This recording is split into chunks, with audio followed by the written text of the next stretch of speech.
आपला भारत जगातला सर्वात युवा देश बनला।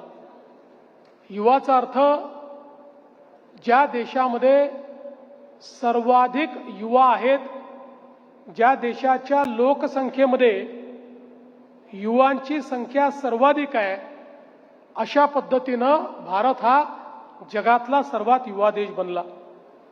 2020 साली भारताचं मीडियन एज किंवा सरासरी वय हे 27 वर्ष झालं, 27 इयर्स। त्याच वेळी आपण जर बघितलं तर चीनचं सरासरी वय 35 वर्ष, अमेरिकेचं सरासरी वय 38 वर्ष, ईस्टर्न युरोपचं सरासरी वय हे 45 वर्ष आणि वेस्टर्न युरोपचं सरासरी वय 41 वर्ष।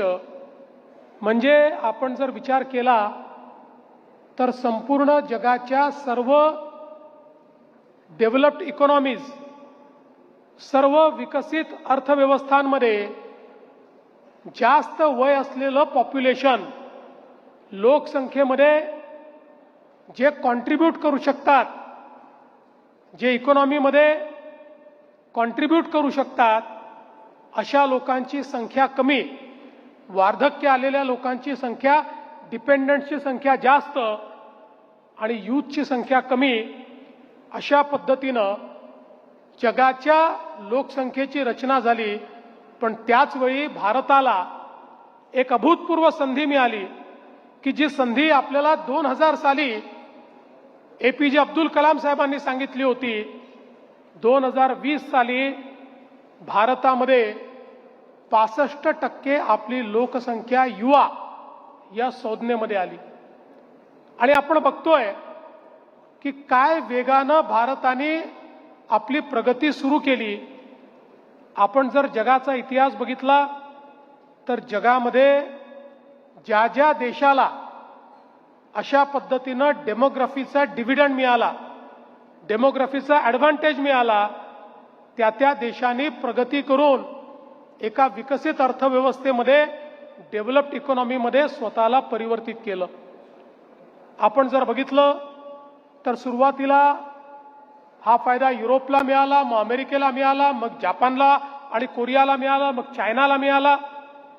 आज तोच फायदा भारताला मिळाला आणि म्हणूनच देशाच्या प्रधानमंत्र्यांनी 2014 पासनं मोठ्या प्रमाणात यूथ सेंट्रिक अशा प्रकारचं स्टार्टअप इंडिया असेल, स्किल इंडिया असेल, खेलो इंडिया असेल, असे वेगवेगळे विषय सुरू केले। याच्या पाठीमागचं एकच कारण होतं की now we are in a golden period. Our demography is supporting us, and if we transform this demography into a demographic dividend, if we transform this population into human resource, nobody can stop us. Nobody can stop us. अशा परिस्थितीमध्ये आज भारत पोहोचलेला आहे. आणि म्हणून तुम्ही बघा 2014 ते 2025च्या या कालावधीत आपली अर्थव्यवस्था 11व्या क्रमांकावरनं जगामध्ये 4थ्या क्रमांकावर आली आणि लवकरच ती 3ऱ्या क्रमांकावर जाणाऱ्या विकसित भारताकडे आपण वाटचाल सुरू केली आहे. आपण जर बघितलं तर जगातली सर्वात मोठी तिसरी, after America and China, the third biggest startup ecosystem is India. जगामध्ये आता इनोव्हेशनच्या इंडेक्समध्ये भारत दिसायला लागला आणि तो वर यायला लागलेला आहे. जगामध्ये इन्फ्रास्ट्रक्चरमध्ये भारताने नवनवीन विक्रम तयार केलेले आहेत. आणि एवढंच नाही तर स्पेस टेक्नॉलॉजीमध्ये जे जगाला जमलं नाही, चंद्राच्या दक्षिण ध्रुवावर जगातला कुठलाच देश, अमेरिका नाही, जपान नाही, कोणीही दक्षिण ध्रुवावर आपलं अंतरिक्ष यान उतरवू शकलं नाही. ते केवळ आणि केवळ भारताने करून दाखवलं. ही भारताने अचीवमेंट प्राप्त केलेली आहे. आणि म्हणून जगाला हे लक्षात येत आहे की इंडिया इज अनस्टॉपेबल. पण ज्यावेळी India is unstoppable, Indian youth are unstoppable, our innovation is unstoppable, our startup ecosystem is unstoppable, अशा पद्धतीनं जगाच्या लक्षात येत आहे. त्यावेळी अनेक जगातल्या शक्ती अशा आहेत की ज्यांना असं वाटतं की भारत अशाच पद्धतीनं पुढे जात राहिला तर त्यांचा रेलेव्हन्स संपेल. महाशक्ती म्हणून कुठेतरी त्यांनी जे बस्तान बसवलंय ते धोक्यामध्ये येईल. आपल्या शत्रूंना वाटतं की भारत असाच पुढे जात राहिला तर या भारताला थांबवता येणार नाही, याला कधीच पराजित करता येणार नाही. We are in a unique position now. आज भारताला मिलिटरीली हरवणं कठीण आहे, सैन्य कारवाईत हरवणं कठीण आहे.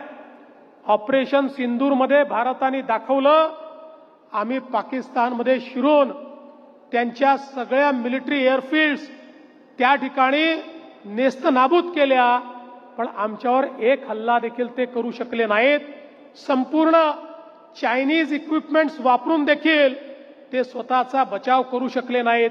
आणि म्हणून जगाला हेही माहिती आहे की militarily India has become powerful. Bharat आज सामरिक शक्ती म्हणून देखील जगामध्ये आपलं स्थान तयार करतोय. आणि मग या भारताला रोखायचं कसं, याची घोडदौड रोखायची कशी, या भारताला त्या ठिकाणी थांबवायचं कसं, याच्या पाठीमागे एकच स्ट्रॅटेजी आपल्याला पाहायला मिळते. भारताची शक्ती असलेली ही युवा शक्ती, यूथ ऑफ इंडिया, या युवा शक्तीला थांबवा. आणि युवा शक्तीला थांबवायचं असेल तर काय केलं पाहिजे, तर एकच स्ट्रॅटेजी आहे. जर ही युवा शक्ती नशेखोर झाली, ही युवा शक्ती नशेच्या ड्रग्ज, नार्कोटिक, दारू, गुटखा अशा वेगवेगळ्या व्यसनांना जर ही कवटाळली गेली आणि व्यसनाधीन झाली तर they won't be able to stand up. 2-4 वर्षामध्ये जो तरुण जगामध्ये परिवर्तन करवण्याची ताकद ठेवतो त्याला ड्रग्सच्या आहारी न्या, तो स्वतःतही परिवर्तन घडवू शकणार नाही.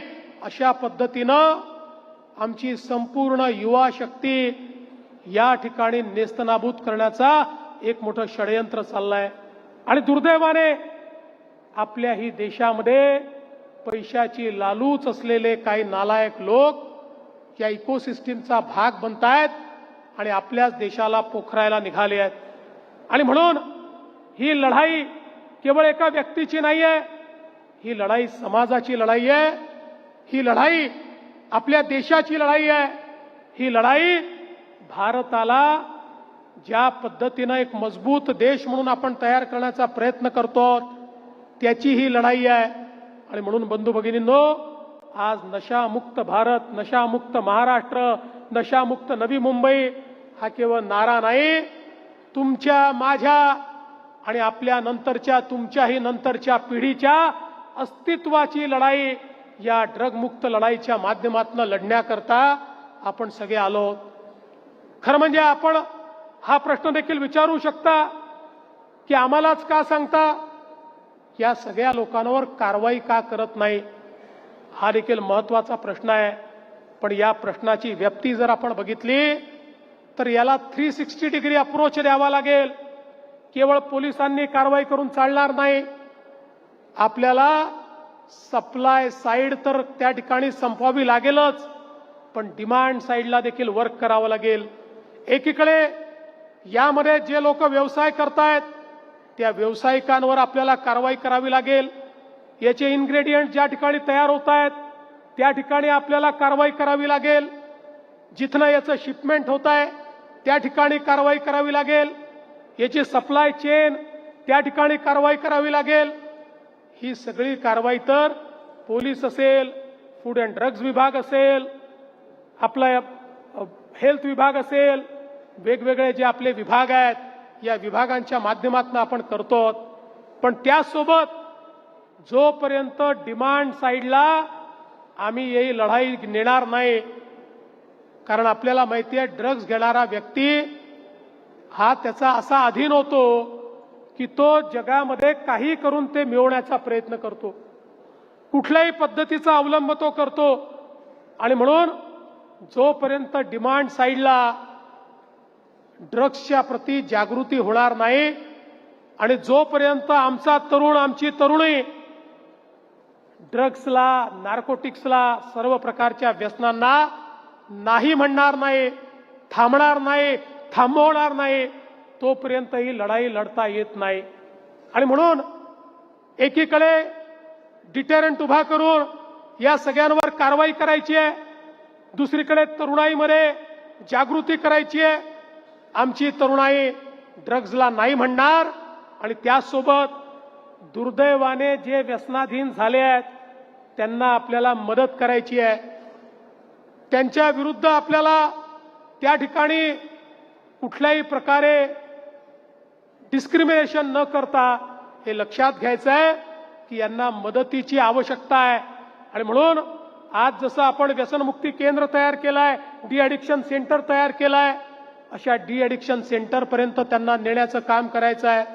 कुठेही आपल्याला ड्रग्सची इकोसिस्टीम जर दिसली तर त्याची माहिती पोलिसांपर्यंत पोचवायची आहे.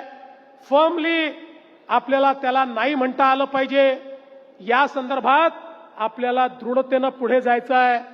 It is not cool to do drugs, it is cool to say no to drugs, it is courageous to say no to drugs. Drugs करणारा हा त्या ठिकाणी शूर नाही आहे, तो वीर नाही आहे, तो घाबरट आहे, तो पळपुटा आहे, तो जीवनाच्या संघर्षापासून पळालेला आहे, तो जीवनाच्या संघर्षाला त्या ठिकाणी फेस करू शकत नाही. जो ड्रग्सला नाही म्हणू शकतो तोच जगाच्या संघर्षामध्ये त्या ठिकाणी उभा राहू शकतो. आणि म्हणून लक्षात ठेवा, ही लढाई तुम्हाला देखील लढायची आहे. प्रत्येक कॅम्पस आपल्या लढाईचं केंद्र आहे, प्रत्येक विद्यार्थी लढाईचा सैनिक आहे. छत्रपती शिवरायांनी ज्यावेळेस स्वराज्याची शपथ घेतली त्यावेळी मुठभर मावळे सोबत होते आणि समोर एक प्रचंड मोठं मोगली साम्राज्य होतं, ज्या साम्राज्याकडे लाखो लाखो सैनिक होते, हजारो कोटीची मालमत्ता होती, अस्त्र होते, शस्त्र होते, घोडे होते, हत्ती होते, सर्व प्रकारची सोय होती. पण त्याच वेळी छत्रपती शिवरायांनी हा निर्णय केला, देव, देश आणि धर्मासाठी या ठिकाणी स्वराज्याची निर्मिती करायची आहे. आणि मुठभर मावळ्यांनी ज्या दिवशी ठरवलं त्या दिवशी छत्रपती शिवरायांच्या नेतृत्वातली लढाई ते जिंकले आणि स्वराज्याची स्थापना करून दाखवली. या लढाईमध्ये मावळ्यांनी जे केलं, आपण सगळे छत्रपती शिवरायांचे मावळे आहोत. जे मावळ्यांनी केलं तेच ड्रग्ज विरोधी लढाईमध्ये तुम्हाला सर्वांना करायचं आहे. हे स्वराज्य आता जे स्थापित करायचं आहे, हे स्वराज्य ड्रग्सच्या विरुद्ध, हे स्वराज्य तुम्हाला मोकळा श्वास घेता यावा, तुम्हाला व्यसनमुक्त जगता यावं, याकरता हे स्वराज्य आपल्याला त्या ठिकाणी प्राप्त करायचं आहे. तुम्ही बघा, नुकतेच कॉमनवेल्थ गेम्स झाले, 39 पदकं ही आपल्या भारताने त्या ठिकाणी मिळवली. आणि वेगवेगळ्या पद्धतीनं वेगवेगळ्या खेळांमध्ये आपल्या तरुणाईने, आता आपण जर बघितलं बुद्धिबळामध्ये इंटरनॅशनल चॅम्पियन आपला, बॅडमिंटनमध्ये इंटरनॅशनल चॅम्पियन आपली, टेबल टेनिसमध्ये इंटरनॅशनल चॅम्पियन आपल्याकडे, आत्ताच हॉकीमध्ये ज्या पद्धतीनं आपण त्या ठिकाणी पाकिस्तानला धूळ चारली, आज आमची तरुणाई मैदानात उतरली तर सर्व प्रकारे त्या ठिकाणी यशस्वी होते आहे. पण मैदान जर सोडलं तर तुम्ही जीवनामध्ये काहीच करू शकणार नाही.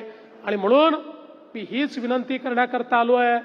बघा, स्वामी विवेकानंद नेहमी म्हणायचे, युवा शब्द काय आहे? स्वामीजी म्हणायचे, युवा शब्दाला जर तुम्ही उलट केलं तर वायू शब्द बनतो. आणि वायू कसा असतो?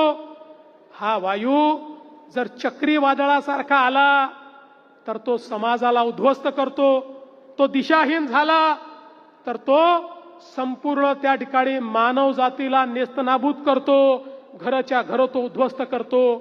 पण तोच वायू हा जर ऑक्सिजन झाला, ऑक्सिजन, तर आपल्याला प्रत्येकाला जगण्याकरता तो वायू ऑक्सिजनच्या रूपानं आपल्याला जगवतो. हा युवाही असाच आहे. हा युवा जर पथभ्रष्ट झाला, याची दिशा जर बदलली, तर हा युवा समाजाला उद्ध्वस्त करतो. पण जो युवा योग्य दिशेने जातो तो युवा मात्र समाजाकरता ऑक्सिजनचं काम करतो, समाजाला जगवण्याचं काम करतो. समाजाला जगवणारे युवा आपल्याला हवे आहेत. समाजाला जगवणारी व्यवस्था आपल्याला हवी आहे. आपल्या देशामध्ये ही जी संधी आपल्याला आली आहे, त्या संधीचा फायदा घेऊन येणाऱ्या पिढ्यांकरता विकसित भारत आणि विकसित महाराष्ट्र तयार करण्याकरता आपली लढाई सुरू आहे. आणि म्हणून तुमची मदत महत्वाची आहे. तुम्हाला यामध्ये सैनिक म्हणून उतरायचं आहे आणि तुमची मदत मिळाली, मला विश्वास आहे पुढचे काही वर्ष लढाई लढावी लागेल, पण अंतिम विजय हा आपलाच या लढाईमध्ये होईल. Drugs will be defeated and we will win. आम्ही जिंकू, आपण जिंकू, तुम्ही सगळे जिंकाल. ही ताकद तुमच्या एकीची आहे, ही ताकद तुमची सर्वांची आहे.